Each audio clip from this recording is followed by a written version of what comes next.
بسم اللہ الرحمن الرحیم۔ اللہ تبارک و تعالیٰ کے پاکیزہ ترین نام سے آغاز کرتے ہیں جو بہت مہربان نہایت رحم والا ہے۔ پچھلے پروگرام میں 2648 نمبر حدیث پاک بیان کی تھی۔ حضرت عروہ بن زبیر نے خبر دی کہ فتح مکہ کے غزوہ میں ایک عورت نے چوری کی، رحمت کونین صلی اللہ علیہ وسلم کے پاس اسے لایا گیا، آپ کے حکم سے اس کا ہاتھ کاٹ دیا گیا۔ سیدہ عائشہ صدیقہ رضی اللہ تعالی عنہا فرماتی ہیں کہ اس نے بہت اچھی توبہ کی اور اس نے شادی کر لی، اور وہ اس کے بعد بھی آتی تھی اور میں اس کی ضرورت کو رسول اللہ صلی اللہ علیہ وسلم کی خدمت میں پیش کر دیا کرتی تھی۔ اس پر ہم کلام کر رہے تھے کہ چوری کسے کہتے ہیں، اور یہ اسلام نے جو چوری کے بدلے میں ہاتھ کاٹنے کی سزا رکھی ہے، اس پر ہم نے کلام کیا۔ پچھلا پروگرام اگر آپ دیکھ لیں یوٹیوب پہ ڈل جاتا ہے تو انشاءاللہ بہت کچھ آپ کو سیکھنے کا موقع ملے گا۔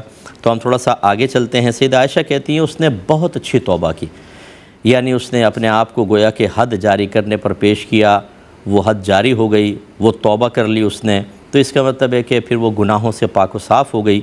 ہمارے فقہ حنفی کے اندر اگر حد جاری ہوتی ہے تو اس کو توبہ نہیں کہتے، یہ کفارہ بنتا ہے آدمی کے گناہ کا، یعنی آخرت میں اب اس چوری پر کوئی سزا نہیں ہوگی، لیکن چونکہ اس نے ایک اللہ کے حق میں کوتاہی کی تھی تو اللہ تعالیٰ کی بارگاہ میں اس کو توبہ ضرور کرنی ہوگی۔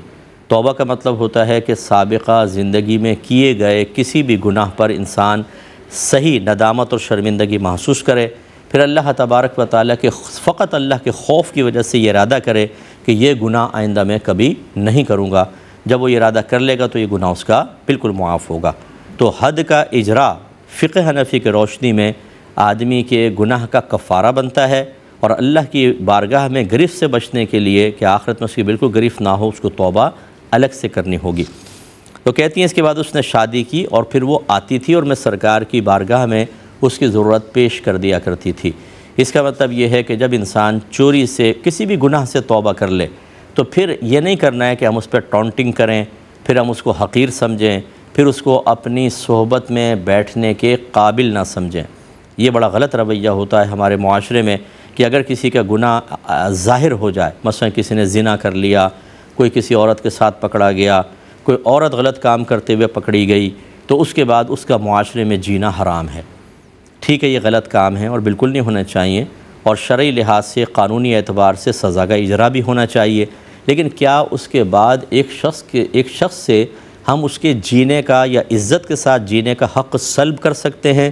اس کی شریعت نے ہمیں اجازت نہیں دی ہے۔ جتنے میرے بھائی بہن مجھے سن رہے ہیں، خصوصاً میری محترم بہنیں، کہ بعض وقت خاندان میں کسی عورت کا کوئی ایسا مسئلہ ہو جاتا ہے تو اس کے بعد اس کو نہ شادی میں بلاتے ہیں، نہ اس کے ساتھ اٹھتے بیٹھتے ہیں، بلکہ کہیں نظر آ جائے تو اس پہ طنز کر دیتے ہیں اور اسے بھری محفل میں ذلیل کر دیتے ہیں۔ یاد رکھیں نبی کریم صلی اللہ علیہ وسلم نے ارشاد فرمایا کہ جس نے کسی ایسے شخص کو اس کے ایسے گناہ پر شرم دلائی جس پر وہ توبہ کر چکا ہے، تو اللہ تبارک و تعالیٰ خود اس شرم دلانے والے کو اس میں مبتلا کر دے گا۔ تو اس لیے ڈرنا چاہیے۔ کون گناہ گار نہیں ہوتا، مجھے یہ بتائیے۔ بعض اوقات جو منہ بھر بھر کے بول رہے ہوتے ہیں نا، ارے بھائی یہ تو ایسا ہے، یہ تو ایسا ہے، خود ان کے کارنامے ایسے ہوتے ہیں، اللہ نے بس پردہ رکھا ہوتا ہے، ورنہ یہ کارنامے ظاہر ہو جائیں تو پھر پتہ چلے۔ تو اس لیے یہ نہ سوچیں کہ میرا تو کارنامہ ظاہر نہیں ہوا، میرا تو اللہ نے پردہ رکھا ہے، اس کا پردہ فاش ہوا تو اب میں اس کے ساتھ کیسا بھی ذلت آمیز سلوک کروں، بالکل غلط۔ انہیں سیکھنا چاہیے۔ سیدہ عائشہ کہتی ہیں اس کے بعد اس نے شادی کر لی، پھر وہ آتی تھی اور میں اس نے جیسے حاجت پیش کی تو میں سرکار کی بارگاہ میں اس کی سفارش کر دیا کرتی تھی۔ اس کا مطلب اس کو عزت دی ہے، اس کو احترام دیا ہے، اور ایسا شخص پھر دوبارہ کبھی گناہ کی طرف نہیں جاتا جب وہ جانتا ہے کہ مجھے عزت اور احترام ملا ہے میرے توبہ کرنے کی وجہ سے، تو پھر وہ ادھر کو نہیں جائے گا۔ ہم بعض اوقات چور کو چور بنا کر رکھتے ہیں، ڈاکو کو ڈاکو بناتے ہیں، کڈنیپر کو کڈنیپر بناتے ہیں، ڈرگز فروخت کرنے والے کو اسی کے گناہ کے اوپر قائم رکھتے ہیں۔ اس کی وجہ کیا ہے کہ ہم معاشرے میں ایسا منفی رویہ قائم کرتے ہیں۔ تو ایک آدمی کہتا ہے یار اگر میں گناہ چھوڑ کے اچھا بن بھی گیا، لوگ تو پھر بھی مجھے جینے نہیں دیں گے، عزت تو ملنی نہیں ہے، اب کرتے ہی رہو۔ تو یہ آپ نے اس کو غلط کیا ہے نا۔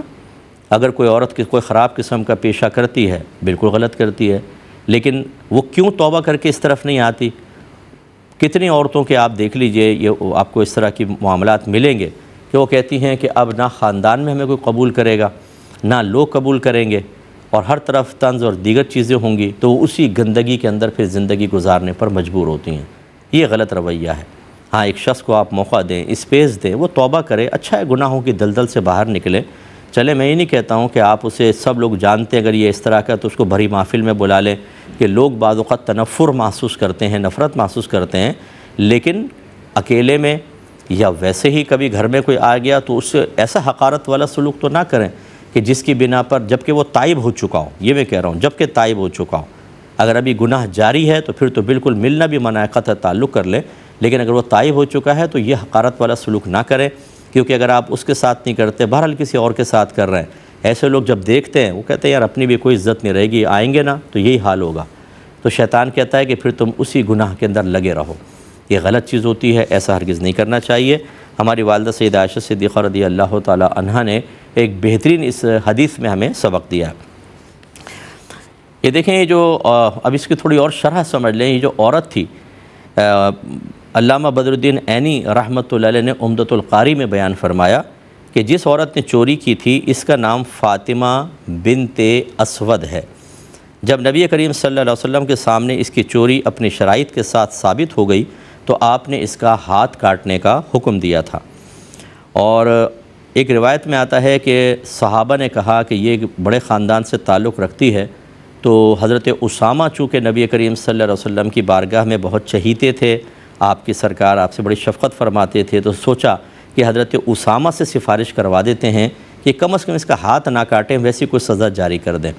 اور اس کی وجہ یہ تھی کہ صحابہ کوئی معاذ اللہ ایسا نہیں تھا کہ کوئی غلط کام میں تعاون کرنا چاہ رہے تھے، ان کی سوچ یہ تھی کہ اگر یہ بڑے خاندان کی ہے، اگر اس کے ساتھ کوئی نرم رویہ اختیار کیا جائے گا تو پورے خاندان کی ہمدردی اسلام کی طرف ہوگی اور اس سے اسلام کو تقویت ملے گی۔ یہ پازیٹیو ان کی سوچ تھی۔ تو یہ روایت میں آتا ہے، امام بخاری نے ہی اس روایت کو نقل کیا ہے کہ حضرت عائشہ صدیقہ رضی اللہ تعالی عنہا بیان کرتی ہیں کہ قریش کے لیے یہ بات بہت سنگین تھی کہ بنو مخزوم کی ایک عورت نے چوری کی۔ انہوں نے کہا کہ رسول اللہ صلی اللہ علیہ وسلم سے اس کی کون سفارش کرے گا؟ حضرت اسامہ رضی اللہ تعالی عنہ کے لاڈلے ہیں، ان کے سوا ان کی سفارش کی جرات کون کر سکتا ہے؟ بس انہوں نے نبی کریم صلی اللہ علیہ وسلم سے اس کی سفارش کی، یعنی حضرت اسامہ نے سفارش کی، تو سرکار نے فرمایا کہ تم اللہ کی حدود میں سے ایک حد کے متعلق سفارش کر رہے ہو؟ پھر آپ نے کھڑے ہو کر خطبہ دیا اور فرمایا کہ اے لوگو، تم سے پہلے لوگ اس لیے گمراہ ہو گئے تھے کہ جب کوئی معزز آدمی چوری کرتا تو وہ اس کو چھوڑ دیتے تھے، اور جب کوئی غریب آدمی چوری کرتا تو وہ اس پر حد جاری کر دیتے تھے۔ یہ تو فاطمہ بنت اسود ہے، اللہ کی قسم اگر فاطمہ بنت محمد بھی چوری کرتی تو ضرور محمد اس کا ہاتھ کاٹ دیتے۔ یہ صحیح بخاری کی روایت ہے، 6788 نمبر حدیث پاک ہے۔ اس کا مطلب ہے دیکھیں، نبی کریم صلی اللہ علیہ وسلم نے ایک بہترین مثال قائم کی اور فرمایا کہ اگر میری سگی بیٹی بھی ایسا کرتی تو میں اس کے لیے بھی یہ حکم جاری کرتا، یعنی فرض کر لے اگر ایسا ہوتا۔ ویسے تو یہ محال ہے کہ بی بی فاطمہ رضی اللہ تعالیٰ عنہ جگر گوشہ رسول سے اس طرح کا کوئی معاملہ ہو، لیکن یہ ہمیں سمجھایا گیا کہ جب حد جاری ہو، جب اللہ تبارک و تعالیٰ کا قانون نافذ کرنا ہو، اللہ تعالیٰ کے حکم کا اجرا مقصود ہو، پھر وہاں تعلقات نہیں چلتے ہیں، پھر وہاں پر تقاضا یہ ہے کہ انسان اپنے دل کو سخت کر کے اور وہی حکم جاری کرے جو غیر کے لیے کرتا ہے، چاہے اپنا سگا ہی کیوں نہ ہو۔ تو اگر یہ ہماری چیزیں رائج ہو جائیں معاشرے کے اندر، پھر دیکھیں کیسے برائیاں دور ہوتی ہیں۔ لیکن ہمارے ہاں صورتحال یہ ہے کہ اپنے گناہ سے بچ جاتے ہیں، خطاؤں سے بچ جاتے ہیں، سزاؤں سے بچ جاتے ہیں، اور کوئی بھی بیچارہ غریب ہوتا ہے، 1-2 روپے کی مونگ پھلی چرا لے گا، ایک بھٹا چرا لے گا تو اس کو سزا مل جائے گی، اور باقی معاملہ آپ کے سامنے ہے۔ 2649 نمبر اگلی حدیث ہے، حضرت زید بن خالد رضی اللہ تعالی عنہ اس کے راوی ہیں۔ یہ کہتے ہیں کہ نبی کریم صلی اللہ علیہ وسلم سے روایت کر رہے ہیں کہ آپ نے یہ حکم دیا کہ جس نے زنا کیا اور وہ شادی شدہ نہیں تھا تو اس کو 100 کوڑے مارے جائیں گے اور اس کو 1 سال کے لیے شہر بدر کیا جائے گا، جلا وطنی کی جائے گی۔ تو یہاں پر بھی دیکھیں وہی ہے، یہ پہلے حدیث گزر چکی ہے، یہ 2314 نمبر حدیث پاک تھی جو میں پہلے بیان کر چکا ہوں کہ اللہ تبارک و تعالی نے جو قرآن عظیم میں زانی شادی شدہ مرد اور زانی اور زانیہ غیر شادی شدہ مرد و عورت کی سزا بیان کی ہے وہ مطلب اس میں جلا وطنی کی قید نہیں ہے، اور یہ ہے خبر واحد، اور خبر واحد سے قرآن پاک پہ زیادتی کرنا جائز نہیں ہوتا۔ لیکن چونکہ یہ حدیث میں آیا تو اب کیا کرنا ہوگا؟ تو اصل یہ ہے کہ اگر کوئی شادی شدہ مرد یا عورت زنا کرتے ہیں تو ان کو رجم کرنے کا حکم ہوتا ہے شرعی لحاظ سے، یعنی پتھر مار کر ہلاک کر دینا۔ اور یہ پہلے بھی میں آپ کو سمجھا چکا ہوں کہ پہلے تو زنا کا ثبوت ہی بہت مشکل ہے، یا تو گنہگار خود اقرار کرے کہ میں نے زنا کیا ہے، اور یا پھر کم از کم 4 گواہ جو 4 مرد ہوں اور وہ آ کر ایک جیسا بیان دیں کہ ہم نے اپنی آنکھوں سے دیکھا کہ یہ دونوں زنا کر رہے تھے، اور ٹائم بھی بتائیں، الگ الگ ان سے انٹرویو کیا جائے گا یا انویسٹیگیشن کی جائے گی، جرح کی جائے گی۔ اگر سب ایک جیسا منظر بتائیں، ایک جیسا وقت بتائیں، ایک جیسا دن بتائیں تو پھر یہ کہ وہ سزا جاری ہوگی۔ تو اب اقرار کوئی واجب نہیں ہوتا، آ کر اگر اللہ نے پردہ رکھا ہے تو آدمی پردہ رکھے اور تائب ہو جائے، اور 4 گواہ ملنا تو بہت ہی مشکل ہے جن کے بیان ایک جیسے ہوں، تو پھر حد سزا جاری نہیں ہوگی۔ لیکن بہرحال اگر خود اقرار کر لے آ کے مجرم تو پھر پتھر مار کر ہلاک کرنے کا حکم ہوتا ہے۔ یہ بظاہر سزا بڑی سخت لگتی ہے، لیکن زنا کوئی عام بات نہیں ہوتی، یہ بہت ہی سخت جرم ہے، اس سے نسب مشتبہ ہوتا ہے، اور شریعت نے اسی لیے زانی کے لیے اتنی سخت سزا رکھی ہے۔ اس کا مطلب ہے نگاہ شرع میں یہ ایک بہت بڑا گناہ ہے، بہت بڑا جرم ہے، اور اس سے بچنا لازم ہے۔ تو لہٰذا سزاؤں کی شدت اور سختی پہ نہ جائیں۔ اگر کوئی ہمارے گھر والوں کے ساتھ ایسا کرے، کوئی ہماری بیٹی کے ساتھ، ہماری بہن کے ساتھ، تو کوئی پسند نہیں کرے گا۔ تو اس کا مطلب یہ ہوا کہ ذرا دوسروں کا جب معاملہ ہو اور بعض اوقات بڑا ہمدردی کا اظہار کیا جا رہا ہوتا ہے، ذرا اپنے اس پہ بھی دیکھ لیں کہ اگر یہی معاملہ ہمارے گھر کے اندر ہوتا تو کیا ہم نرمی کا سلوک کرتے، یا ہم یہ چاہتے کہ سامنے والے مرد کو بالکل چھوڑ دیا جائے؟ نہیں، بلکہ ہم کہتے اس کو اور سزا دو، بلکہ بعض تو خود گولی مار دیتے ہیں۔ اس لیے مذہب کی جتنی بھی سزائیں ہیں، جتنے بھی اللہ تعالیٰ اس کے رسول نے حدود بیان کی ہیں، وہ ہزارہ حکمتوں پر مشتمل ہے۔ ایک دفعہ ایک زانی پہ سزا جاری ہو جائے، اس کے بعد یہ گناہ کوئی بھی نہیں کرے گا۔ تو بہرحال، اور اگر غیر شادی شدہ ہیں تو 100 کوڑوں کی سزا ہوتی ہے، اور وہ بھی سر عام لگانے ہوتے ہیں 100 کوڑے۔ تو اس کا مطلب یہ ہوا کہ یہ دو سزائیں ہیں، یہ قرآن میں رجم کا ذکر تو نہیں ہے۔ آیت یہ کہتے ہیں کہ آیت ضرور نازل ہوئی تھی، تلاوت منسوخ ہو گئی، لیکن نبی کریم صلی اللہ علیہ وسلم نے صحیح حدیثوں کے اندر ہے اور اس کا حکم باقی رکھا، اور باقی کوڑے تو قرآن عظیم سے ثابت ہیں۔ اب یہ خبر واحد ہے تو جلا وطنی کی زیادتی قرآن پاک پر نہیں کی جائے گی، لیکن اب اس حدیث کو بھی نظر انداز نہیں کر سکتے۔ تو علماء نے فرمایا کہ اصل میں نبی کریم صلی اللہ علیہ وسلم نے جلا وطن کرنے کا حکم سیاستاً دیا ہے، حکمتاً دیا ہے، یعنی صرف اتنا ہی کافی ہے کہ حد جاری کر دیں۔ لیکن اگر کسی کو یہ دیکھیں کہ وہ اپنے گناہ پہ دلیر ہے، سزا جاری ہونے کے باوجود باز نہیں آتا، تو پھر اس کو 1 سال کے لیے جلا وطن کر دیا جائے۔ ورنہ اگر وہ صرف کوڑے مار، جیسے غیر شادی شدہ ہے، کوڑے لگنے سے ہی وہ گناہ سے بچ جاتا ہے اور توبہ کر لیتا ہے، تو پھر جلا وطن کرنے کی ضرورت نہیں ہے۔ اگلے باب کی طرف آتے ہیں۔ باب لا یشہد علی شہادتی جور اذا شہد۔ اگر لوگ کسی ظلم پر گواہ بنانا چاہیں تو وہ گواہ نہ بنے، اس کا باب۔ 2650 نمبر حدیث پاک ہے۔ حضرت نعمان بن بشیر بیان کرتے ہیں کہ میری والدہ نے میرے والد سے یہ سوال کیا کہ وہ مجھے اپنے مال سے کچھ ہبہ کر دیں، تحفہ دے دیں۔ پہلے انہوں نے انکار کیا، پھر ان کو خیال آیا تو انہوں نے ہبہ کر دیا۔ میری والدہ نے کہا کہ میں اس وقت تک راضی نہیں ہوں گی حتیٰ کہ آپ اس ہبہ پر نبی کریم صلی اللہ علیہ وسلم کو گواہ بنائیں۔ بس میرے والد نے میرا ہاتھ پکڑا اور مجھے نبی کریم صلی اللہ علیہ وسلم کے پاس لے گئے، اور میں اس وقت لڑکا تھا، یعنی نوعمر تھا، بالغ نہیں تھے۔ بس میرے والد نے کہا کہ اس کی ماں بنت رواحہ نے مجھ سے سوال کیا ہے کہ میں اس لڑکے کو کچھ تحفہ دے دوں۔ رحمت کونین صلی اللہ علیہ وسلم نے دریافت فرمایا، کیا اس لڑکے کے علاوہ تمہاری اور بھی اولاد ہے؟ میرے والد نے کہا جی ہاں۔ بس میرا گمان ہے کہ آپ نے فرمایا، یعنی ابھی راوی کہتے ہیں کہ میرا گمان ہے کہ سرکار نے اس کے جواب میں یوں فرمایا تھا، مجھے ظلم پر گواہ نہ بناؤ۔ یہاں حدیث اتنی ہے، لیکن پہلے آپ کو یاد ہو، یہ ہم بیان کر چکے ہیں کہ پہلے سرکار نے پوچھا کہ آپ اس کو کیا دیں گے، کہا میں غلام دینا چاہتا ہوں۔ سرکار نے فرمایا آپ کی اور بھی اولاد ہیں؟ عرض کی جی ہاں۔ فرمایا کہ ان کو بھی غلام دیں گے؟ عرض کی نہیں۔ تو پھر سرکار نے فرمایا مجھے ظلم پر گواہ نہ بناؤ۔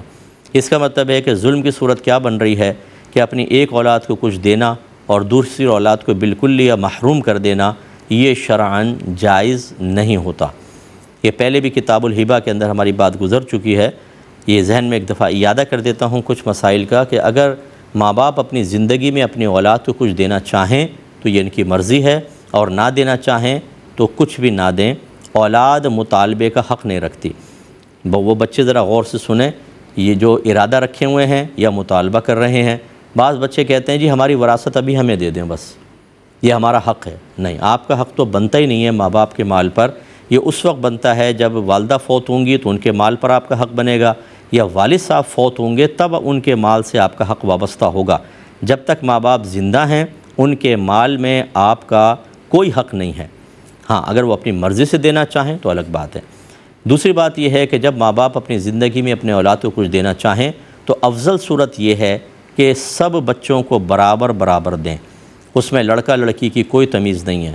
4 کروڑ 4 بچوں میں تقسیم کرنا ہے، 2 لڑکے ہیں 2 لڑکیاں، تو 1-1 کروڑ سب کو دے دیں۔ یہ افضل ترین صورت ہے۔ اس سے کم افضل صورت یہ ہے جس کو مفضول صورت کہہ لیں، کہ جیسے وراثت کی تقسیم ہوتی ہے اس طرح تقسیم کر لیں کہ لڑکے کو 2 گنا اور لڑکی کو اس کا آدھا، مثلا 2 کروڑ بیٹے کو اور 1 کروڑ بیٹی کو، یہ اس سے کم کی صورت ہے۔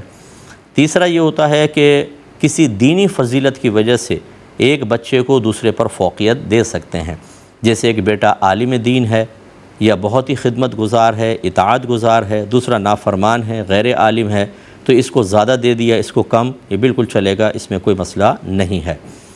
چوتھی ایک صورت یہ بنتی ہے کہ اگر اولاد آپ کے پیسے کو غلط اور گندے کاموں میں استعمال کرے گی، بیٹا جواری ہے، ہیروئنچی ہے، عورتوں پہ پیسہ اڑاتا ہے، ویسے ہی کھا پی کے ختم کر دے گا، آوارہ گرد دوستوں پہ خرچ کرتا ہے، تو اگر ماں باپ چاہیں تو ایک پیسہ بھی اس کو نہ دیں۔